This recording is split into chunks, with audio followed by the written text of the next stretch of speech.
इसमें क्वेश्चन आप जो है ना, अगर आपके हैं तो उसे नोट आउट करिए। चाइना में सबसे जो बिगेस्ट स्कॉलरशिप है उनमें सबसे पहली है आंसू स्कॉलरशिप। आंसू स्कॉलरशिप में जस्ट 2 यूनिवर्सिटीज आती हैं। उसके अलावा चाइना के अंदर बाकी यूनिवर्सिटीज जो है वो आंसू स्कॉलरशिप को ओन नहीं करती। इनमें एग्रीकल्चर सेक्टर है और कंप्यूटर साइंसेज, जो मेजर हमारी यूनिवर्सिटी में पढ़ाए जा रहे हैं फूड साइंसेज के अलावा, इस तमाम मेजर इस स्कॉलरशिप में फॉल करते हैं। और इसकी जो डेडलाइन है वो ऑलमोस्ट करीब करीब है। फिर आती है चाइनीज गवर्नमेंट स्कॉलरशिप। ये one of the biggest panel है जिसके अंदर ऑलमोस्ट 279 यूनिवर्सिटीज, चाइनीज यूनिवर्सिटीज जो है फॉल करती हैं। और इसका स्कॉलरशिप जो है वो भी आगे डिफरेंट 3 तरह का है, जो कभी मैं बताने वाला हूँ आपको। फिर आती है चाइनीज गवर्नमेंट स्कॉलरशिप को टक्कर देने वाली एक स्कॉलरशिप है, जो शंघाई गवर्नमेंट स्कॉलरशिप है। शंघाई बेसिकली एक अलग से प्रोविंस है चाइना का, जैसे कि ग्वांगडोंग है, बीजिंग का है, इस तरह। लेकिन जो इसकी स्कॉलरशिप है वो इतनी होती है कि वो चाइनीज गवर्नमेंट स्कॉलरशिप के इक्वल हो। फिर आती है हमारे पास प्रोविंशियल गवर्नमेंट स्कॉलरशिप। जैसे कि मैं गुआंगडोंग में हूँ, तो इसकी एक अपनी स्कॉलरशिप है, जैसे कि गुआंगडोंग प्रोविंशियल स्कॉलरशिप के नाम से। ठीक है। फिर आती है यूनिवर्सिटी की अपनी स्कॉलरशिप, जो कि जिस यूनिवर्सिटी में आप पढ़ रहे हैं, कि अगर वो यूनिवर्सिटी की कोई स्कॉलरशिप अगर आपको ऑफर कर रही है तो उसे हम कहेंगे यूनिवर्सिटी स्कॉलरशिप। फिर आती है प्रेसिडेंशियल स्कॉलरशिप। ये बहुत कम होती है और कुछ ही यूनिवर्सिटीज में ये प्रेसिडेंशियल स्कॉलरशिप ऑफर की जाती है। बहुत कम यूनिवर्सिटीज ऐसी हैं, बहुत ही कम, जिनमें इनकी अमाउंट कोई थोड़ी अच्छी है। लेकिन मोस्टली यूनिवर्सिटी की जो प्रेसिडेंशियल स्कॉलरशिप होती है ये कोई 10,000 1200 RMB के लगभग होती है, इससे ज़्यादा नहीं होती। उसके बाद आते हैं चाइनीज गवर्नमेंट स्कॉलरशिप के बारे में, जो हमारा मेन टॉपिक है।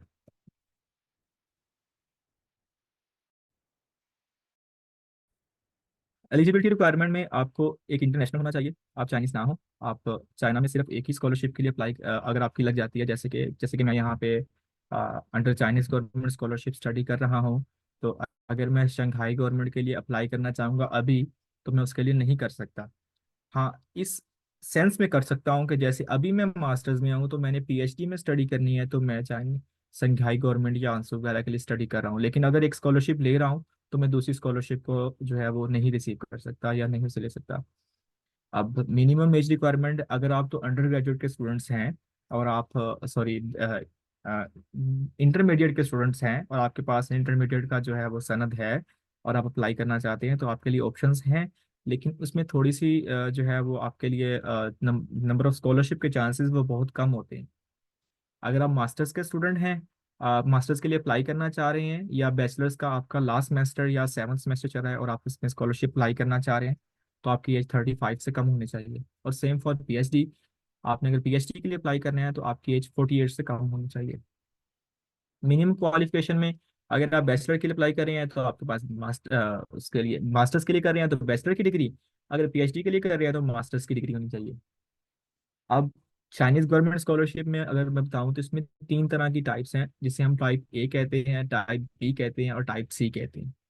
टाइप ए वो स्कॉलरशिप या वो चाइनीज गवर्नमेंट स्कॉलरशिप की टाइप जो आप किसी अम्बेसी के जरिए अप्लाई कर रहे हैं, और जिसमें आपकी चाइनीज गवर्नमेंट स्कॉलरशिप की जो अम्बेसी है, जैसे चाइना में चाइनीज अम्बेसी है, वो उसे ओन करी होगी। अगर आप अप्लाई करना चाह रहे हैं तो आप अपने डॉक्यूमेंट्स या जैसे कि उसके जरिए अप्लाई करेंगे।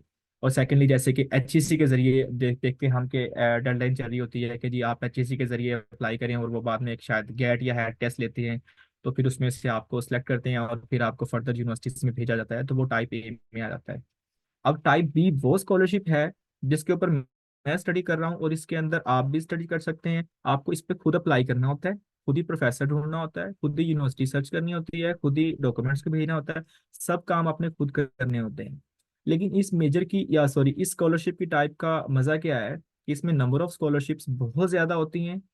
अगर आप थोड़ा सा कोशिश करें तो टाइप जो चाइना के अंदर, मेरी यूनिवर्सिटी के अंदर इस टाइम हम 2,000 इंटरनेशनल स्टूडेंट हैं, जिनमें से जो चाइनीज गवर्नमेंट स्कॉलरशिप के अंडर स्टडी कर रहे हैं वो एटलीस्ट कोई 500 स्टूडेंट्स होंगे या इससे थोड़े ज़्यादा होंगे। उनमें से जो नंबर ऑफ स्टूडेंट्स 95% हैं वो टाइप बी के ऊपर स्टडी कर रहे हैं। तो ये इतनी इंपॉर्टेंट है। और टाइप सी है कि कुछ कंसल्टेंसीज ऐसी होती हैं जो चाइनीज गवर्नमेंट स्कॉलरशिप के साथ मिलके उनको स्टूडेंट्स प्रोवाइड करती हैं। ये ऐसी टाइप है जिसके ऊपर मैंने अभी तक कोई स्टूडेंट नहीं देखा। अच्छा बच्चों, इसके बाद है डॉक्यूमेंट्स रिक्वायर। अगर आपने चाइना के अंदर स्टडी करनी है तो या चाइनीज गवर्नमेंट स्कॉलरशिप के लिए आपने अप्लाई करना है, तो इसके लिए आपको डॉक्यूमेंट्स कौन से चाहिए। सबसे पहले आपको एप्लीकेशन फॉर्म है। ये वो फॉर्म है जब आप चाइनीज गवर्नमेंट स्कॉलरशिप की वेबसाइट पर अप्लाई करेंगे, तो अप्लाई करने के बाद अपनी इंफॉर्मेशन पुट करने के बाद आपको एक फॉर्म मिलेगा, जिसे हम एप्लीकेशन फॉर्म या चाइनीज गवर्नमेंट स्कॉलरशिप का एप्लीकेशन फॉर्म कहते हैं। उसके बाद है पासपोर्ट। डेफिनेटली अगर आप अप्लाई करना चाह रहे हैं तो आपका पासपोर्ट जो है वो मैंडेटरी है, सीएनआईसी के बिहाफ पर आप ना रहिएगा। उसके बाद डिग्री, अगर तो आपने बैचलर्स कर लिया हुआ है तो आपको बैचलर्स की डिग्री चाहिए मास्टर्स के लिए। और अगर आपने अभी नहीं किया तो डेफिनेटली आप होप सर्टिफिकेट को एज सुन एज पॉसिबल बनवा लें। ट्रांसक्रिप्ट, ट्रांसक्रिप्ट बोर्ड, ट्रांसक्रिप्ट का मोस्टली आपको पता होगा कि जो हमारी रिजल्ट शीट होती है उसे हम ट्रांसक्रिप्ट कहते हैं। अब जब आपने एक यूनिवर्सिटी में अप्लाई करना है, जैसे कि मैं कहता हूँ कि मैं बुरेवाला का बासी हूँ और बुरेवाला में एक स्कॉलरशिप है, मैं अप्लाई करना चाह रहा हूँ यूएएफ के अंदर, यूएएफ सब कैंपस बुरेवाला बिहाड़ी के अंदर। तो स्कॉलरशिप का नाम है पाकिस्तान स्कॉलरशिप। तो सबसे पहले मैं पाकिस्तान स्कॉलरशिप की वेबसाइट पे अप्लाई करूंगा। जब वहां से मुझे एक डॉक्यूमेंट मिल जाएगा जिसे हम उसका एप्लीकेशन फॉर्म कहेंगे, उस फॉर्म के जरिए बाद में मैं यूनिवर्सिटी ऑफ एग्रीकल्चर सब कैंपस के साथ कॉन्टैक्ट करूंगा कि सर मैंने एप्लीकेशन सबमिट करवानी है एक स्कॉलरशिप के लिए। ठीक है। वो आपको कहेंगे बच्चे ऑनलाइन हमारा पोर्टल है, उस पर अपना अकाउंट बनाओ, डॉक्यूमेंट्स अपलोड करो, और वो जो फॉर्म आपको मिला है ना स्कॉलरशिप वाला, अब वेबसाइट वाला, वो वहाँ पे अपलोड कर दो। तो जो ऊपर आपका एप्लीकेशन फॉर्म लिखा हुआ है वो आपने अपलोड करना होता है यूनिवर्सिटी के एप्लीकेशन फॉर्म पर या यूनिवर्सिटी के पोर्टल के ऊपर। और उसके अलावा आपको, जब आप यूनिवर्सिटी के पोर्टल पे अप्लाई कर देते हैं तो उसके बाद भी आपको एक फॉर्म मिलता है, उसे कहते हैं यूनिवर्सिटी एप्लीकेशन फॉर्म। उसके पास study plan. Study plan basically आपका रिसर्च प्लान है कि आप चाइना के अंदर जिस प्रोफेसर के पास काम करना चाह रहे हैं, तो आप उसे किस तरह कन्विंस करते हैं कि आप उसकी लैब में जाके क्या काम करेंगे। तो ये बेसिकली स्टडी प्लान उसे कहते हैं, जैसे कि आपका रिसर्च प्लान। रिकमेंडेशन लेटर वो लेटर्स हैं जो आप अगर मास्टर्स के लिए अप्लाई कर रहे हैं तो एटलीस्ट आप एसोसिएट प्रोफेसर से बनवाएंगे। और अगर आप पीएचडी के लिए अप्लाई कर रहे हैं तो एक लेटर एटलीस्ट आपको फुल प्रोफेसर के पास से होना ज़रूरी है। और सेकंड आपका लेटर जो है आप उसे एसोसिएट प्रोफेसर से भी ले सकते हैं। फिर आ जाता है आपका लैंग्वेज प्रोफिशिएंसी सर्टिफिकेट। अब लैंग्वेज प्रोफिशिएंसी सर्टिफिकेट में अगर तो आपके पास आइट्स वगैरह है या टोफल वगैरह है या डुओलिंगो है, तो ये आपके लिए एक पॉजिटिव पॉइंट है, प्लस पॉइंट है। लेकिन अगर आपके पास नहीं है तो परेशान होने की बात नहीं है। आप चाइना के अंदर, चाइना की मोस्टली यूनिवर्सिटीज के अंदर आप एक ऐसे सर्टिफिकेट साथ, जिसे हम इंग्लिश लैंग्वेज सर्टिफिकेट कहते हैं या प्रोफिशिएंसी सर्टिफिकेट कहते हैं, आप उसके साथ भी अप्लाई कर सकते हैं। अब ये आपको कैसे मिलेगा, ये आप अ, पता कर सकते हैं, हमारी यूनिवर्सिटी भी बना के देती है आपको। फिजिकल एग्जामिनेशन फॉर्म एक सीएससी का फॉर्म है, 2 पेजेस का। आप उसे किसी भी डॉक्टर के पास लेके जाएं, उससे कहें जी भाई ये मेरी तस्वीर लगी है, ये मेरा नाम है, ये मेरा सीएन सही है, इसको फिल कर दो। ये इतनी कोई बड़ी रिक्वायरमेंट नहीं है, आप किसी भी डॉक्टर से फिल करवाएं, स्टैंप लगवाएं, ये आपका तैयार है। फिर आ जाता है criminal record proof. Criminal record proof एक सर्टिफिकेट है जो आपको आप पुलिस स्टेशन से बनवाना पड़ता है, और इसकी वैलिडिटी ऑलमोस्ट 6 मंथ की होती है। अगर आप अभी बनवा लेंगे तो 3 दिन के अंदर आपके घर में ये आ जाता है, उसके बाद आप इसको 6 मंथ तक यूज कर सकते हैं। फिर है आपकी सीवी या रिज्यूम। सीवी डेफिनेटली आप कहीं भी अप्लाई कर रहे हैं तो ये आपका one of the mandatory document है।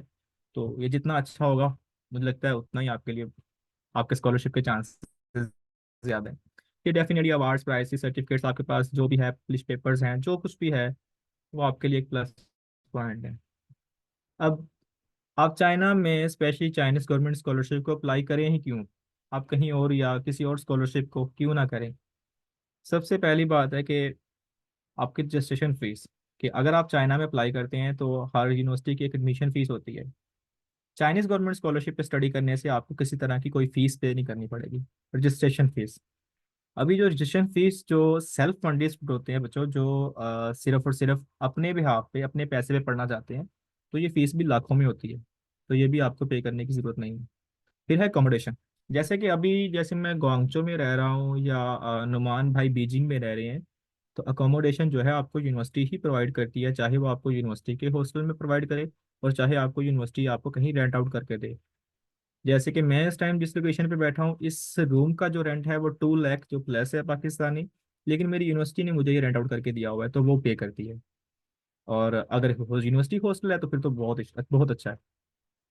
मेडिकल इंश्योरेंस, चाइना में रहते हुए आपको हर साल, अगर आप फॉरेनर हैं, तो आपको इंश्योरेंस लेना पड़ता है, जो कि ऑलमोस्ट 800 RMB का होता है। आपको हर साल 36,000 और ऑलमोस्ट 40,000 के करीब पे करना पड़ता है इंश्योरेंस का। लेकिन अगर आप चाइनीज गवर्नमेंट स्कॉलरशिप के स्टूडेंट हैं, CSC के स्टूडेंट हैं, तो आपको इसे भी पे करने की जरूरत नहीं है। अब मंथली अलाउंस, क्योंकि हम पैसों के लिए स्टडी कर रहे हैं, तो मोस्टली बच्चों की इंटरेस्ट होती है कि पैसे मिलने चाहिए बस। तो उसके लिए जो मास्टर्स के बच्चे हैं, वो उनको मिलता है स्टाइपेंड 3,000 RMB का, और डॉक्टर स्टूडेंट्स को मिलता है कोई 3,500 RMB का। और पाकिस्तानी करेंसी में इसकी अमाउंट आजकल मास्टर्स के लिए 1,30,000, और PhD वालों का कोई 1,50,000 बन जाता है। और फिर अगर आप अच्छी यूनिवर्सिटी में पढ़ रहे हैं, जैसे कि मैं हूँ, तो या नुमान भाई भी बहुत अच्छी यूनिवर्सिटी में पढ़ रहे हैं, बीजिंग फॉरेस्ट्री में, तो उनका जो है वो नेशनल टूर भी करवाते हैं, आपको डिफरेंट सिटीज में भी लेके जाते हैं। आपकी बस सर्विस, आपका होटल, आपका खाना, आपके तमाम एक्सपेंसेस जो है वो गवर्नमेंट ऑन करती है। तो ये तो वो सीधा सीधा मैंने आपको कुछ चीज़ें बताई हैं जो कि आपको पता होना चाहिए अप्लाई करने से पहले। इसके अलावा और भी काफ़ी सारी चीज़ें हैं, जैसे कि आप अच्छी पब्लिकेशन कर रहे हैं, आपको उस पर भी फंड मिलेगा। आपकी लैब अगर अच्छी है, तो आपको प्रोफेसर भी फंड करेगा कि आपको मंथली पैसे मिल जाया करेंगे, कुछ 400-500 RMB, 30-35-40 हज़ार वो अलहदा मिल जाता है। ठीक है, कोई इवेंट आ जाता है, कुछ छुट्टियां आ जाती हैं, तो इस तरह की चीज़ें ये आपको मिलती रहेंगी, ये इतनी। अच्छा, अब सबसे बड़ा क्वेश्चन ये है कि सर मैं रेडी हूँ, लेकिन मैंने पता नहीं मैं करना कि नहीं। तो मेरा ख्याल है कि इसमें थोड़ी सी गाइडलाइन का होना ज़रूरी है। इससे पहले मैं बताता चलूँ कि जब मैंने 2020 में, और मुझे अच्छे से याद है कि मैंने सितंबर के बाद, अभी मेरा 7th सेमेस्टर चल रहा था, तो मैंने अप्लाई करना स्टार्ट किया। तो मुझे अप्लाई करना स्टार्ट नहीं किया,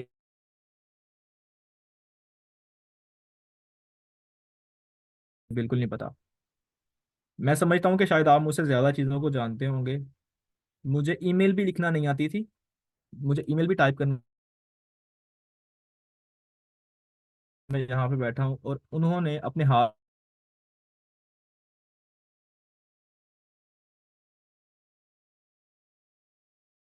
जो मैं आपसे शेयर करने वाला हूँ, और मैं नहीं समझता कि कोई भी स्कॉलरशिप स्टूडेंट आपको जल्दी ये चीज़ें बताता है।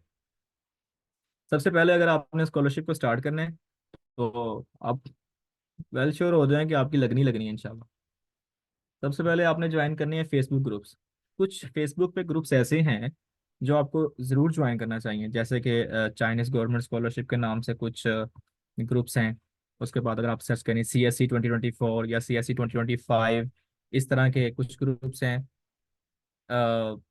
जो आपको ज्वाइन करने चाहिए। आप सिंपली लिखेंगे ना चाइनीज गवर्नमेंट स्कॉलरशिप 2024, तो आपको बहुत सारे ग्रुप मिलेंगे, और वो ग्रुप ज्वाइन करें जिनकी जो पॉपुलेशन है वो 1 लाख है या 80,000 प्लस है। मैं अक्सर इन ग्रुप्स में रहता हूँ, लोगों की क्वायरीज के आंसर करता रहता हूँ, तो यहाँ पे अगर आप ये ज्वाइन करेंगे तो आप एटलीस्ट सिस्टम के साथ टच हो जाएंगे। डॉक्टर साहब, 10 मिनट में ये मीटिंग एंड होगी, तो मैं आपको दोबारा लिंक सेंड करूंगा, आप उसे ज्वाइन कर लीजिए। ठीक। क्या आप सुन पा रहे हैं? क्या जी आप जी, सुन पा रहे हैं सर? आवाज आ रही है। जी जी जी जी जी जी, जज़ाकल्लाह, शुक्रिया। अ, उन ग्रुप से आपको ये फ़ायदा है कि उसमें जैसे मैं चाइना में हूँ, इस तरह वहाँ पे थाउजेंड्स ऑफ स्टूडेंट जो चाइना में बैठे हैं, या यहाँ से ग्रेजुएट या PhD या पोस्ट डॉक कर रहे हैं, तो आप उनके साथ इन कांटेक्ट आ सकते हैं। और सेकंड थिंग है कि यूट्यूब वीडियोस, जैसे कि आपने स्टार्ट करना है प्रोसेस, आप एटलीस्ट। हेलो। जी जी, हेलो। कंटिन्यू करें। जी जी। यूट्यूब वीडियो से ये है कि आप, जैसे मैंने आपको डिफरेंट स्कॉलरशिप्स के नेम बताए हैं, आप इन्हें इस तरह सर्च कर सकते हैं कि what is Chinese government scholarship, how I can apply for Chinese government scholarship, और the benefits for the Chinese government scholarship, how can I apply, how to apply, where to apply, which universities fall in this, like blah blah blah blah. अगर आप थोड़ा search करेंगे ना, तो आपका mind बन जाएगा कि आपने अप्लाई कब करना है, कैसे करना है, और किस यूनिवर्सिटी को आपको हंट करना है। इस तरह की चीज़ें, बहुत सारा कंटेंट जो है आपको वो ऑनलाइन मिल जाएगा। ठीक है, जब आप फेसबुक ग्रुप्स ज्वाइन करेंगी, तो वहाँ पे कुछ ऐसे लोगों को अपना फ्रेंड बनाएं जो आपको गाइड कर सकें ड्यूरिंग दिस प्रोसेस। और इसमें बहुत सारे लोग ऐसे हैं, जैसे कि इस तरह मैं करता था जब मैंने ये प्रोसेस स्टार्ट किया, कि पहली बात तो लोग आपकी हेल्प नहीं करते जल्दी, ठीक है, क्योंकि हम पाकिस्तानी हैं। ठीक है, आप कुछ लोगों को देखें कि क्या वो क्वायरीज के आंसर कर रहे हैं, इनफैक्ट उनको इन चीज़ों का पता है, तो आप उनको फ्रेंड रिक्वेस्ट भेजें या उनको इनबॉक्स करें कि मैं अप्लाई कर रही हूँ या कर रहा हूँ, तो मुझे आपकी थोड़ी हेल्प चाहिए, अगर आप मुझे इस चीज़ का आंसर कर दें। तो मैं समझता हूँ कि जब आपने अप्लाई स्टार्ट करने हैं तो आप एटलीस्ट अगर किसी यूनिवर्सिटी के बारे में या किसी सिस्टम के बारे में अगर आप जानना चाह रहे हैं तो पहले खुद को उसके बारे में थोड़ा सा आगाह कर लें। ये नहीं है कि आपने एक फाइल डाउनलोड की है, उठा के सर के पास ले गए हैं या किसी दूसरे के पास ले गए हैं कि सर मुझे इसके बारे में बता दें। एटलीस्ट आपको उसके बारे में पता होना चाहिए कि आप पूछना क्या चाह रहे हैं। ठीक है, उसके बाद वी चैट। चाइना के अंदर जो है वो व्हाट्सएप नहीं चलती, तो एक एप्लीकेशन है उसका नाम है वी चैट, आप उसे डाउनलोड करें। ठीक है, उस पर अपना अकाउंट बनाएं। और अकाउंट इसलिए ज़रूरी है कि चाइना के अंदर व्हाट्सएप हम यूज़ नहीं करते, हम यहाँ पे फेसबुक यूज़ नहीं करते, इस तरह की जो एपीपी हैं वो हम यहाँ पे यूज़ नहीं करते। वही चैट का आपके पास होना ज़रूरी है, तो आप इसे स्टार्ट पे क्रिएट करें। उसके बाद है वेल मैनेज सीवी। मैं समझता हूँ कि अगर आपकी एक अच्छी सीवी है जो कि बहुत फैली नहीं हुई और आपने उसको बहुत अच्छे से डिज़ाइन किया हुआ है, तो वो आपके लिए बहुत पॉजिटिव साबित होने वाली है। उसके बाद है कि मैं कभी भी आपको नहीं कहूँगा कि आप अगर चाइना के लिए अप्लाई कर रहे हैं तो आप जीमेल का यूज़ करें। कभी भी चाइना के अंदर जीमेल का यूज़ ना करें। उसका इशू ये है कि चाइना के अंदर गूगल सर्विसेज जो है वो बिल्कुल बैंड है, हम इन्हें यूज़ नहीं करते और ना ही इनको यूज़ करने का कहा जाता है। आज जो हम स्टूडेंट्स हैं जो इंटरनेशनल हैं वो डेफिनेटली ये यूज़ करते हैं, हम वीपीएन वगैरह को परचेज करते हैं और फर्दर इनको यूज़ करते हैं। लेकिन टीचर लेवल पे या चाइनीज स्टूडेंट्स के लेवल पर वो इसको यूज़ नहीं करते। तो सम टाइम ऐसा होता है कि आप जीमेल की आईडी को यूज़ करते हुए जब ईमेल करते हैं किसी टीचर को या किसी भी रिसर्चर को, तो उन्हें आपका ईमेल रिसीव नहीं होता। अगर वो आपको रिसीव नहीं हुआ या उनको फर्ज कर लें वो उनको रिसीव हो चुका है, अगर आपको वो रिप्लाई करना चाह रहे हैं तो आपको वो रिप्लाई नहीं कर पाते, क्योंकि उनके ऊपर वो रिस्ट्रिक्शंस होती हैं उनके अकाउंट्स के ऊपर। ठीक है, तो इसलिए मैं आपको सजेस्ट करूंगा कि हमेशा आउटलुक अकाउंट यूज करें, क्योंकि माइक्रोसॉफ्ट का जो अकाउंट है ये over the world without any VPN without any restriction चलता है। ठीक है जी, अब एक concise email cover letter. Cover letter जो है मैं समझता हूँ कि आपकी सीवी से भी ज्यादा टाइम में इफेक्ट कर जाता है। कि अगर आपने एक टीचर से बात कर रहे हैं कि आप उसे किस तरह कन्विंस कर रहे हैं कि वो आपकी ईमेल को ओपन करे। देखिए मैं समझता हूँ कि सबसे जो दुनिया में मुश्किल काम है ना वो किसी को अपना नाम याद करवाना है। कि जैसे मैंने आपको याद करवा दूं कि मेरा नाम मोहम्मद यूसुफ, सबसे मुश्किल। तो आप मेरी प्रोफाइल के अंदर तभी जाएंगे जब आप मुझसे इम्प्रेस होंगे। तो जब आपका कवर लेटर है वो असल में आप इम्प्रेस कर रहे होते हैं किसी टीचर को, तभी वो आपकी प्रोफाइल को ओपन करता है। आपकी जो है सीवी है या आपके पब्लिश पेपर हैं या आपकी डिफरेंट चीज़ें जो है वो तभी देखेगा जब आप उसे कवर लेटर उसका अच्छा करें। फिर है कि आप जिस यूनिवर्सिटी में अप्लाई करना चाह रहे हैं, जैसे फर्ज कर लें यहाँ पे बच्चे बैठे होंगे शायद एग्रीकल्चर के बैठे होंगे या कंप्यूटर साइंसेज के बैठे होंगे। तो बच्चों जो आपने लिस्ट बनानी है, ठीक है, इस पे आपके 3 4 दिन 5 दिन लगेंगे पहले। जैसे कि मैंने अप्लाई करना है कंप्यूटर साइंसेज के अंदर। ठीक है, अब चाइना के अंदर 279 यूनिवर्सिटीज़ हैं या 280 यूनिवर्सिटीज़ हैं जो आपको सीएससी अप्लाई करने की इजाज़त देती हैं। ठीक है, अब वो 280 यूनिवर्सिटीज़ में ऐसा नहीं है कि सब में कंप्यूटर साइंस होगा। हो सकता है 30 के अंदर हो सकता है 35 के या 40 के अंदर हो। तो आपने उन यूनिवर्सिटीज को फाइंड आउट करना है जहाँ पे आपका सीएससी का या एग्रीकल्चर का या बोटनी फर्दर जो भी आपका मेजर है वो अवेलेबल है। अब आप उनको फाइंड आउट करेंगे। ठीक है, अब आप देखेंगे उनकी एडमिशन रिक्वायरमेंट्स को कि क्या आपका मेजर इस दफ़ा सीएससी के अंदर फॉल करता है या नहीं करता। अगर तो फॉल करता है तो आप वहाँ पे अप्लाई कर सकते हैं, अगर नहीं करता तो आप यूनिवर्सिटी की बाकी स्कॉलरशिप को देख सकते हैं जिनमें प्रेसिडेंशियल यूनिवर्सिटी स्कॉलरशिप और सो ऑन बाकी स्कॉलरशिप हैं। फिर है कि अगर आप एक यूनिवर्सिटी को सॉर्ट आउट कर लेते हैं कि ठीक है जी मैंने यहाँ पे अप्लाई करना है, तो आप वहाँ पे देखें कि वहाँ पे उनकी जो स्कॉलरशिप्स हैं उनकी डेडलाइंस क्या है, कब अप्लाई कर सकते हैं, आपको एक्सेप्टेंस लेटर चाहिए नहीं चाहिए, आपको वहाँ पे कौन सा डॉक्यूमेंट एक्स्ट्रा चाहिए कौन सा नहीं चाहिए। ठीक है, तो आप यहाँ पे थोड़ा सॉर्ट आउट करें। फिर है जी ईमेलिंग। अब आपने आपने जेन बना लिया कि मैंने ना जी मेरे पास सीवी भी आ गई, मेरे पास कवर लेटर भी आ गया, मेरे पास कोई चैट अकाउंट भी है, मेरे पास बला बला बला बला सब कुछ है। अब मैंने स्टार्ट करना है, सर मैं कैसे स्टार्ट करूँ। ठीक है, अब आपके पास अकाउंट रेडी है, आपके पास कवर लेटर है, आपके पास सीवी है, 3 चीज़ें, मैक्सिमम 3 चीज़ें। और चौथी आपकी फाइल है जिस पे आपने अपने टीचर्स को आपने एक लिस्ट बना लेनी है यूनिवर्सिटीज़ की, जो मैं अभी आपको दिखाऊंगा कि आपने वो कैसे किस तरह बनानी है, जो मैं अपना एक्सपीरियंस शेयर करूँगा, ठीक है। तो आपने कैसे ईमेल करना है उनको। अच्छा, उनमें सबसे पहले यह है कि आपने जो ईमेल का है उसका टाइम पाकिस्तानी टाइम के मुताबिक 5:30 से 7:30 इन द मॉर्निंग होना चाहिए। इसके बाद भी ईमेल करेंगे तो लक है, लेकिन ये ऑफिस टाइम होता है उनका। तो इसके बाद 7:30 के बाद पाकिस्तान के टाइम के मुताबिक बाद में हमारे यहाँ पे कोई ऑलमोस्ट लंच टाइम शुरू हो जाता है, तो टीचर्स आपको रिस्पॉन्स नहीं भी करते, तो आपका ईमेल जो है वो ज़ाया हो जाता है। ठीक है, उसके बाद आपने एक यूनिवर्सिटी देखी, अब आप वहाँ पे अप्लाई करना चाह रहे हैं, जैसे कि मेरी यूनिवर्सिटी है। ठीक है, आपने वहाँ पे एक टीचर को देखा कि मैंने इसको ईमेल करना है, आपने उसको ईमेल सेंड किया। अब ऐसा नहीं है कि आपने उसकी प्रोफाइल को खोला, उस यूनिवर्सिटी को खोला और तमाम टीचर्स को ईमेल कर दी कि सर मैंने एक्सेप्टेंस लेटर दे दो, मैं भुखाऊं। ऐसा बिल्कुल नहीं करना। आप वेट करें, टीचर्स आपस में कनेक्टेड होते हैं, इनके आपस में ग्रुप्स बने होते हैं। अक्सर औकात ऐसा होता है कि जब आप ईमेल करते हैं किसी टीचर को एक्सेप्टेंस लेटर लेने के लिए, तो आपका ईमेल डिफरेंट ग्रुप्स में भी मूव कर रहा होता है। जैसे कि एग्जांपल देता हूँ कि थोड़े दिन पहले मेरी लैब में एक, hey Malik, okay, what happened? Bro, this girl is from Pakistan. You know? Man, I don't know. Bro, she contacted my professor for acceptance letter. मैंने उससे पूछा what she did? वो कह रहा है कि हमने नहीं दिया उसको, because she tried to contact with other professors also. So इस तरह होता है कि समटाइम आप कांटेक्ट करने की कोशिश करते हैं, तो अपनी तरफ से आप चालाक बन रहे होते हैं, लेकिन आप पकड़े जाते हैं। तो आप ऐसा करें कि ईमेल कर दिया टीचर को, फिर 2 दिन एटलीस्ट इंतजार करें कि हो सकता है कि वो टीचर आपको रिप्लाई कर दे। वो किसी रिसर्च में किसी प्रोजेक्ट में बिजी होगा, आपकी ईमेल को देख लिया होगा, तो बाद में रिप्लाई करना चाहता हो। फर्ज कर लें आपको तसल्ली नहीं है, आप ठंडे नहीं हुए फिर भी, चलें आप ऐसा करें, ईमेल ट्रैकर को यूज़ कर लें।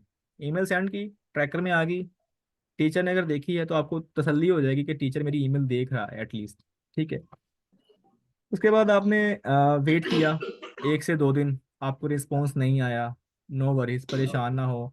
सेकंड टीचर को लें और उसको ईमेल कर दें। ठीक है, क्योंकि पहले के पास जो है वो शायद हो सकता है कुछ सीट ना हो, वेकेंट ना हो, या उसको वो के पास रिसर्च फंड ना हो, या वो इस काबिल ना हो कि आपको वो सुपरवाइज कर सके, क्योंकि इसके लिए क्वालिफिकेशन चाहिए होती है। ठीक है, आप टीचर के कांटेक्ट में आ गए, टीचर ने आपको कहा कि ठीक है बच्चे, मैं आपको जो है ना वो रिप्लाई कर दिया आपको। तो आपने कहा कि टीचर मैंने एक्सेप्टेंस लेटर लेना है, तो उसने कहा अच्छा, बहुत तेज हो। तो आपने कहा टीचर ऐसा करें, मुझे ना वी चैट देने अपना। तो वो भी एक तरीके से आपका, it's very easy for communication if you have a WeChat account. Let me send you a friend request for further communication. I hope so it would be much easy for me to communicate with you for admission process and like this. ठीक है, तो आप उससे उसका we chat लें, उसे we chat पे add करें। अब इसका फायदा क्या है कि कुछ टीचर्स या मोस्टली टीचर्स जो हैं वो अपना ईमेल अकाउंट नहीं चेक करते। मेरी टीचर, अगर आप उन्हें भी ईमेल करना चाहेंगी तो वो आपको रिप्लाई नहीं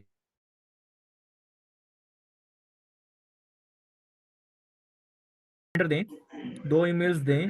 अगर टीचर आपको अगर टीचर आपको रिप्लाई नहीं कर रहे, तो आप उन्हें दोबारा ईमेल ना करें। हो सकता है कि वो आपको आपसे बात नहीं करना चाह रहे। और उसके अलावा आप सम टाइम अपनी स्पैम लिस्ट को चेक करते रहें, हो सकता है कि वो आपको रिप्लाई किया हो आपकी स्पैम में जा रहा हो।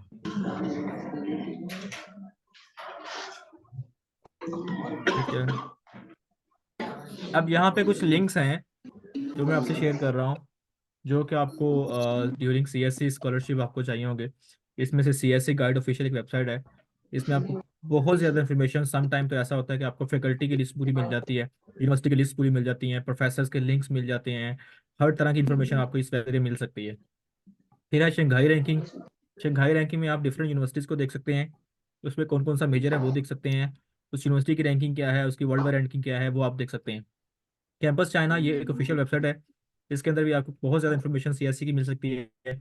और same like for CSC official website, इसमें भी ऐसा ही है। जी, अभी मैं आपको दिखाऊंगा कुछ एग्जांपल कि कवर लेटर जो होता है, जो आपने एक ईमेल लिखना होता है टीचर के लिए, वो किस तरह का होना चाहिए।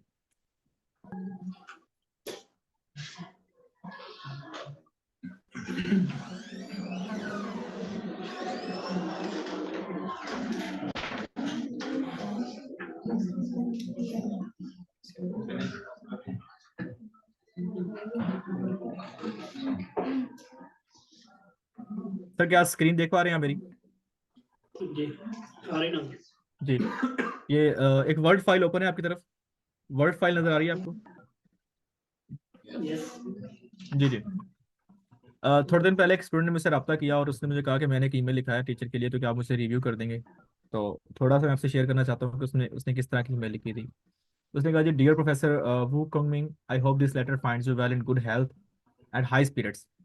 अलो me to introduce myself. क्या उसने आपको अलो किया था आप उसे ईमेल करें? तो आप उसे क्यों पूछ रहे हैं? I am ABCD from Pakistan holding a master degree and bachelor degree. Definitely अगर आप मास्टर्स के लिए अप्लाई कर रहे हैं तो आप बैचलर को क्यों लिख रहे हैं? आप बैचलर करके ही तो मास्टर्स तक आए हैं। फिर जी उसने कहा जी, विच इज यूनिवर्सिटी के बारे में लिखा है, which is well known both in Pakistan internationally. University की बात कर रहे हैं, तो अगर आप वाकई वेल नाउन है, आपको बताने की जरूरत नहीं है। आफ्टर एक्सटेंसिव रिसर्च, रिसर्च किस पे कर रहा है? वो प्रोफेसर पे कर रहा है। I was captivated by your profound expertise in the plant protection. ठीक है, चलिए बता भी दिया। अब यहाँ पे कह रहा है कि the opportunity to work alongside you would not only provide me with valuable guidance but also enable me to contribute ongoing research initiative within the institute. अगर वो आपसे एक भी क्वेश्चन पूछ लेना रिसर्च के बारे में, तो हो सकता है आप खुश हो जाएं। तो इसलिए जो है ना, उतनी छोटे जितनी जरूरत है। अब जो वहाँ पे इंस्टीट्यूट की बात कर रहा है, उसका इंस्टीट्यूट है भाई, उसको आपसे ज्यादा ही पता होगा कि उसका इंस्टीट्यूट किस काबल है, वो कहाँ पे रिसर्च करे, किस तरह करे। ये भाई साहब ने पूरा एक पैराग्राफ ना उनके इंस्टीट्यूट की तारीफ पे लिख दिया था। अब यहाँ पे वो बात कर रहा है कि CSP, as I aspire to pursue a PhD under the CSC scholarship, I kindly request you teamed guidance and mentorship throughout my academic journey. चलें ठीक है जी, आपने उनसे PhD की बात करी। अब वो आगे कह रहे हैं कि the assurance of your acceptance letter is a vital prerequisite for the scholarship application. Under your supervision, I am confident that I can excel in my research. अगर भाई आप पाकिस्तान में रह के कुछ नहीं सीख सके ना, तो आप चाइना आके भी कुछ नहीं सीखोगे, ये कोई गारंटी नहीं है। तो आप टीचर को पंप ना करें कि आप अगर मेरे लिए एक्सेप्टेंस लेटर देंगे तो मेरा फंड मिल जाएगा, मुझे मुझे स्कॉलरशिप मिल जाएगी, मुझे मेंटरशिप मिल जाएगी, मुझे CSC मिल जाएगी। ये कोई फायदा नहीं, उनको सब पता है जिसने आपको लेना है कि आप किस काबिल हैं। अच्छा जी। फिर ये भाई साहब बात करें यहाँ पे, इन्होंने कहा जी कि मैंने आपको CV भी भेज दी है, मैंने आपको रिकमेंडेशन लेटर भी भेज दिया है, ये मेरे बारे में आपको बहुत कुछ बता सकता है, पता नहीं कितना कुछ बता सकता है। If you require any additional, चलो जी इन्फॉर्मेशन, अगर आप इतनी लंबी CV लिखने, ईमेल लिखने के बाद भी आप उन्हें और इन्फो क्या देंगे? घर के बारे में बता सकते हैं उन्हें, और कुछ नहीं बता सकते। अब जी यहाँ पे है इंक्लूजन, ईमेल भी लिख ली है, उसके बाद साहब जी ने एक जो है ना इंक्लूजन भी लिखी है कि भाई इस तरह है कि ये करोगे तो ये हो जाएगा। ये पूरी आर्मी बनी है यहाँ पे।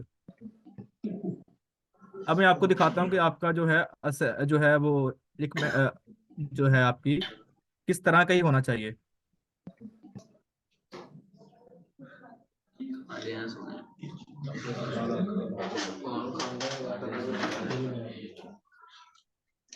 यही रीजंस हैं जो आप लोग ना अभी ये बैठे हुए हैं।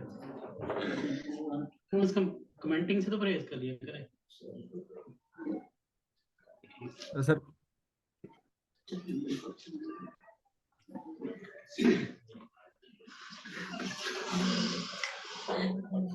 क्या स्क्रीन देख पा रहे हैं मेरी? हेलो, क्या आप स्क्रीन देख पा रहे हैं? जी जी, नजर आ रही क्या आप स्क्रीन देख पा रहे हैं जी? है। यस। सबसे पहले जब आपने ईमेल करना है तो उसका जो है आपका टाइटल जो है ईमेल का, जो हम ऊपर लिखते होते हैं सब्जेक्ट, वो आपका इस तरह का हो कि request for the acceptance letter for PhD supervision. बड़ी क्लियर सी बात हो, घुमाई ना बातों को। उसके बाद आप टीचर को रिस्पेक्टेड कहें, रिस्पेक्टेड प्रोफेसर डॉक्टर बकर साहब। आप चाइना से हैं तो आप लिखें ग्रेटिंग फॉर चाइना, आप लिखें आप ग्रेटिंग फॉर पाकिस्तान, ग्रेटिंग्स दें उनको।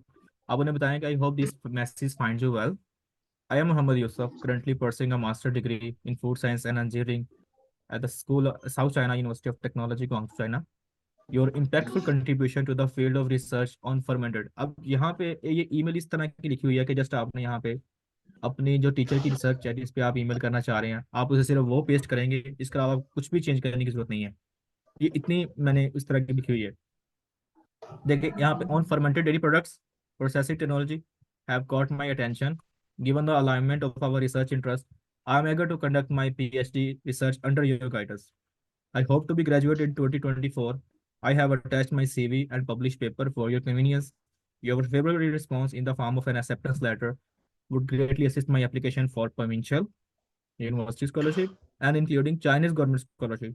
क्या आप एक ही लेटर में आप उसके अपना इंट्रोडक्शन भी करवा रहे हैं, आप अपनी रिसर्च के बारे में बता रहे हैं, टीचर को आप रिक्वेस्ट भी कर रहे हैं, एक्सेप्टेंस लेटर की बात कर रहे हैं, डिफरेंट स्कॉलरशिप के बारे में बता रहे हैं, आप कब ग्रेजुएट हो रहे हैं तब बता रहे हैं, सो ऑन। अब फिर आपने उनसे रिक्वेस्ट किया कि सर अगर आप मेरी ईमेल देख लिए तो बहुत शुक्रिया, मेहरबानी, मैं वेट कर रहा थोड़े रिप्लाई का, बेस्ट रिगार्ड्स मोहम्मद यूसुफ और ब्ला ब्ला ब्ला। ये यहाँ तक आपकी ईमेल जो है इनफ है। मेरा नहीं ख्याल इससे ज़्यादा ईमेल बड़ी लिखने की जरूरत है। अब क्योंकि चाइना के अंदर बहुत सारे टीचर्स ऐसे हैं जिनको इंग्लिश नहीं आती, तो उनकी रिस्पॉन्स के लिए उनके पास सीट होती है, लेकिन वो डरते हैं कि ए बंदे नहीं लेना क्योंकि इन्हें इंग्लिश आती है तो मैंने इंग्लिश नहीं आती। तो आपने यही ईमेल को जो है ट्रांसलेट कर लेना है चाइनीज में, और एक ही फाइल इस तरह कॉपी करके इसको आपने पेस्ट करना ईमेल के अंदर। इससे ये होगा। अब ये तो थी ईमेल होनी किस तरह की चाहिए। अब है आपने ईमेल कर दिया लेकिन टीचर ने आपको रिप्लाई नहीं किया, आप उसे किस तरह रिमाइंड करवा सकते हैं कि सर मैंने आपको ईमेल किया है लेकिन आप मुझे रिप्लाई नहीं कर पा रहे। तो उसके लिए मैंने एक ओवरऑल सी ईमेल लिखी थी, ये थी कि डियर प्रोफेसर, आप यहाँ पे नाम ना लिखें क्योंकि आपने डिफरेंट टीचर्स को भेजनी है। I hope you are doing well. I am writing to kindly remind you for the email I sent a few days ago. I understand that you may have a busy schedule. I would greatly appreciate your response whenever it is a convenient for you. Thanks for your consideration. इससे ज़्यादा बात करने की जरूरत नहीं है मेरे ख्याल से। तो ये थोड़ा ईमेल की आपको लिखनी कैसे है और किस तरह की ईमेल हो, किस तरह की आप बातें करें, और आप उसके बाद टीचर को कैसे रिमाइंड दे सकते हैं। अब मैं आपसे कुछ सीवी शेयर करने वाला हूँ।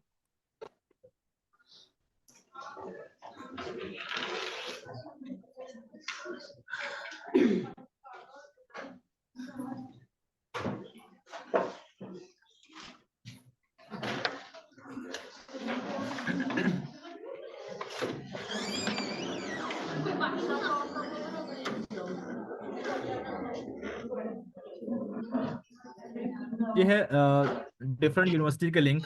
जैसे कि मैंने फाइंड आउट किया कि मैंने किन किन यूनिवर्सिटीज़ को टच करना है जिसमें मेरी फैकल्टी है या जिसमें मेरे डिपार्टमेंट अवेलेबल हैं। तो आप जब भी किसी यूनिवर्सिटी में अप्लाई करना चाहें, पहले 2-3 दिन पहले उनकी डिफरेंट यूनिवर्सिटीज़ को फाउंड आउट कर लें। जैसे कि डिफरेंट जो लिंक्स चाइना के अंदर जो फूड साइंस की यूनिवर्सिटीज़ हैं वो ये वाली हैं, जैसे कि गुआंगडोंग ओशन यूनिवर्सिटी है। मैंने यहाँ पे इसका नाम लिखा और यहाँ पे मैंने उसका डायरेक्ट फैकल्टी का लिंक को पेस्ट कर दिया कि मैं जैसे इसे क्लिक करूँ तो ये डायरेक्ट मुझे टीचर्स की वेबसाइट के ऊपर ले जाए जहाँ पे डिफरेंट टीचर्स इसके अवेलेबल हैं। ठीक है। तो इसी तरह मैंने इस पूरी लिस्ट को प्रिपेयर कर लिया। अगर आप फूड साइंस के स्टूडेंट हैं तो आप यहाँ पे लिखें फूड साइंस। ठीक है। आगे यूनिवर्सिटी का नाम लिखें, उसकी फैकल्टी को ढूंढ के उसका लिंक पेस्ट कर दें कि दोबारा दोबारा जब आपको उसकी फैकल्टी पर जाना पड़े तो आपको उसे दोबारा दोबारा ओपन ना करना पड़ा यूनिवर्सिटी को। जब सब क्लिक करें तो आप यूनिवर्सिटी की वेबसाइट पर चले जाएं। ये सबसे अच्छा वे है। मैं एक दफ़ा सर्च करने के बाद दोबारा यूनिवर्सिटी की वेबसाइट पर नहीं जाता। तो ये था कि आप यूनिवर्सिटी की जो है वो किस तरह बना सकते हैं, क्या कहते हैं उसकी प्रोफाइल की, या कह लें कि टीचर्स की जो है लिंक कैसे प्रोफाइल कर। अब इसमें क्या होता है कि फर्ज कर लें ये मैं सर्च कर लेता हूँ कि जैसे शंघाई जाओतो है। ठीक है, मैंने इसको कॉपी किया, कॉपी किया।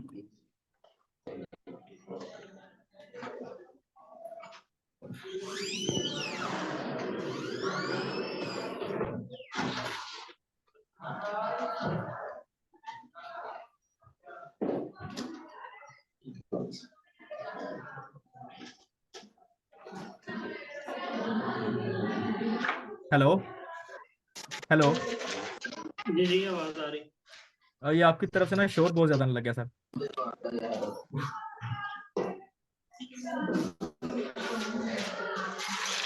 क्या क्या आप स्क्रीन देख पा रहे हैं? यस। ये यूनिवर्सिटी का लिंक था, मैंने यहाँ पे पेस्ट किया तो ये मुझे डायरेक्ट उस यूनिवर्सिटी पे ले जाएगी।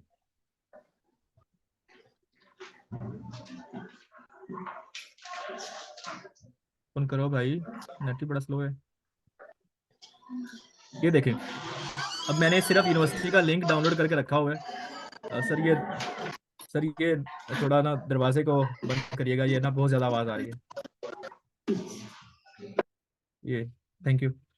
अच्छा, आ, ये देखें, मैंने यहाँ पे सिर्फ यूनिवर्सिटी का लिंक पेस्ट किया। अब ये मैंने 3-4 दिन पहले मेहनत की और मैंने डिफरेंट यूनिवर्सिटीज़ जो मेरे मेजर की थी मैंने फाइंड आउट की, और मैंने उनकी डिपार्टमेंट्स निकाले, और उसके बाद मैंने उनकी फैकल्टीज़ में जाके उसके लिंक को जो यहाँ पे दिया होता है ये वाला, इसको कॉपी किया और अपनी फाइल में पेस्ट कर दिया। अब इस तरह मेरे पास ये सारे जो मेजर की, जैसे प्लांट प्रोडक्शन का है, ये एनिमल का है, ये फूड साइंसेज का है। अब मैं जस्ट यहाँ पे क्लिक करूंगा तो ये प्रोफेसर की प्रोफाइल ओपन हो जाएगी। ठीक है। लेकिन अगर डे बाय डे आपको हर रोजाना दोबारा यूनिवर्सिटी को ओपन करना पड़े, उसकी फैकल्टी में, एक बड़ा लंबा प्रोसेस है। तो आप इसे एक लिस्ट बना लें। अब किसी भी टीचर की प्रोफाइल में हमें तीन चीजें चाहिए होती हैं मैक्सिमम।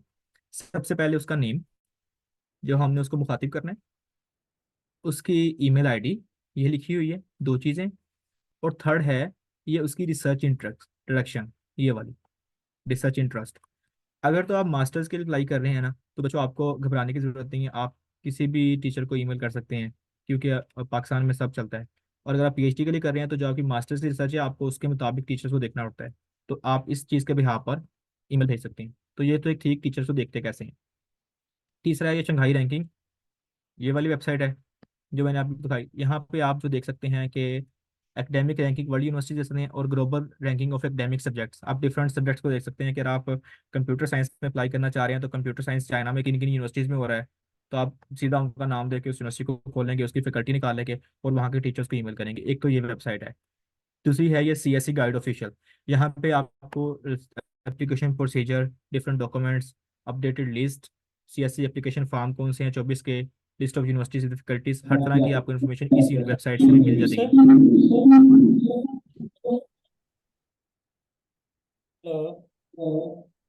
जी जी सर। जी जी। एंड अप कर लें, बस का time okay sir, okay okay okay okay sir, okay. ये लास्ट स्लाइड है, जिसके बाद मैं खत्म कर रहा हूँ। तो ये कुछ वेबसाइट्स थी, आप इनको देखते हुए अप्लाई कर सकते हैं। और एक चीज़ रह गई, ये वाली नहीं, ये बाद में दिखाऊंगा। अच्छा ठीक है, ये भी नहीं। स्क्रीन शेयर, ये वाली बंद की, और ये वाली ओपन कर ली। ठीक है। अब ये लास्ट स्लाइड है। टाइम थोड़ा है, वरना काफ़ी चीज़ें बताने वाली हैं अभी भी।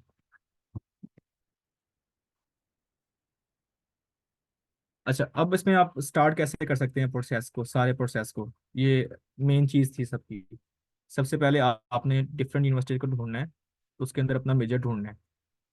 अगर मेजर मिल जाता है, फिर आपने उसके यूनिवर्सिटी के एडमिशन क्राइटेरिया में जाना है कि क्या वो आपके मेजर को ऑन करते हैं, उसमें स्कॉलरशिप दे रहे हैं या नहीं दे रहे। फिर आपने देखने के बाद आपने करनी है टीचर्स को ईमेल। ईमेल की, अगर तो रिस्पॉन्स आ गया तो ठीक है, वरना आपने टीचर को देना है रिमाइंडर ईमेल कि सर मुझे आपने रिप्लाई नहीं किया।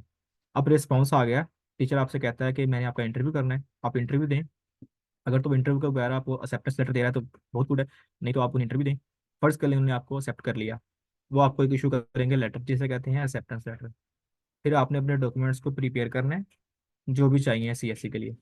सबसे पहले आपने जाना है एप्लीकेशन जो है सीएससी की अप्लाई करने वाली वेबसाइट, उस पर आपने अपने डॉक्यूमेंट्स को अपलोड करना है। वहाँ से आपको एक पीडीएफ मिलेगा सीएससी का, आपने उसे डाउनलोड कर लेना है। और फिर आपने जाना है यूनिवर्सिटी के पोर्टल पर, जिस यूनिवर्सिटी से आपको टीचर ने एक्सेप्टेंस लेटर दिया हुआ है, आपने उसके पोर्टल पर जाना है, वहाँ पे अप्लाई करना है। और अप्लाई करते वक्त आपने सीएससी के फॉर्म पर, जो आपको सीएससी की वेबसाइट से मिला है, वो आपने यहाँ पे अपलोड करना है। आप चेक करें उसे दो तीन दफ़ा, कोई मिस्टेक तो नहीं है। एप्लीकेशन को सबमिट कर दें। अपने टीचर को इन्फॉर्म कर दें कि मैंने सीएससी को और यूनिवर्सिटी को अप्लाई कर दिया हुआ है, और दोनों का एप्लीकेशन नंबर मेरा फलां फलां है। तो उसके बाद ईमेल यूनिवर्सिटी को भी करें कि आप, हमने यूनिवर्सिटी अप्लाई कर दिया हुआ है, ये हमारे डॉक्यूमेंट्स से हमने अपलोड कर दिए हुए हैं। वेट करें। अगर तो यूनिवर्सिटी सेकंड इंटरव्यू की कॉल देती है आपको, तो ठीक है। सम यूनिवर्सिटीज आपको इंटरव्यू के लिए दोबारा नहीं बुलाती। उसके बाद फाइनल सिलेक्शन होगी आपको, जो है जुलाई या जून में पता चल जाएगा आपका स्कॉलरशिप लगा है या नहीं लगा। ठीक है। इस दौरान 3 महीने 4 महीने आप स्टेटस को देखते रहें, क्या वो चेंज हो रहा है या नहीं हो रहा। उसके बाद अब आपका स्कॉलरशिप लग चुका है, चाइना आ जाए, मैं आपका इंतजार कर रहा हूँ। वेलकम। जी सर, एनी क्वेश्चन।